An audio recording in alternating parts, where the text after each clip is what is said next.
নমস্কার বন্ধুরা, মুনপালের ডেলি ব্লগে তোমাদের সবাইকে স্বাগত। আজকে দেখো আমি কি বানাচ্ছি, ডালিয়া পোলাও। সেটা কি করে আমি বানাচ্ছি সেটাই তোমাদের সাথে শেয়ার করছি। দেখো, প্রথমে আমি ডালিয়াটাকে ড্রাই রোস্ট করে নিলাম। এদিকে আমি গাজর, বিনস, কড়াইশুঁটি এগুলোকে সব ছোটো ছোটো করে কেটে গুছিয়ে নিয়েছি।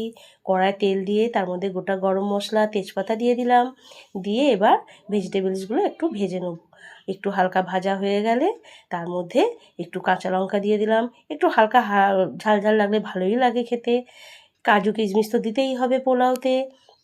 দিয়ে এবার এটা নাড়াচাড়া করে এইবার আমি ড্রাই রোস্ট করা ডালিয়াটা ওর মধ্যে দিয়ে দিলাম। এবার ভালো করে নেড়ে চেড়ে নিয়ে 5 মিনিট মতন তারপরে এর মধ্যে আমি জল দিয়ে দেবো।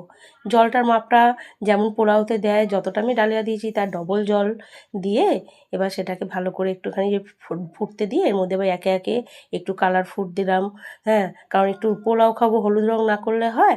এবার নুন দিয়ে দিয়েছি, চিনি আমরা খাই না ওই জন্য বাতাসা দিয়ে দিলাম। দিয়ে এর মধ্যে একটু ঘিটাও অ্যাড করে দেবো। প্রথমে আমি অল্প তেল দিয়ে এগুলো ভেজেছিলাম, দিয়ে এখন একটু ঘি অ্যাড করে দেবো। আমি ঘি দিয়ে ভাজিয়ে নিই। দিয়ে এবার এটা ভালো করে ফোটার জন্য এবার একটু ঢাকা দিয়ে দিলাম। দিয়ে এবার একটু 10 মিনিট ওটা একদম গ্যাস সিমে দিয়ে রেখে দিতে হবে, মাঝে মাঝে একটু নাড়তে হবে। এই দেখো আমার পোলাওটা হয়ে এসছে।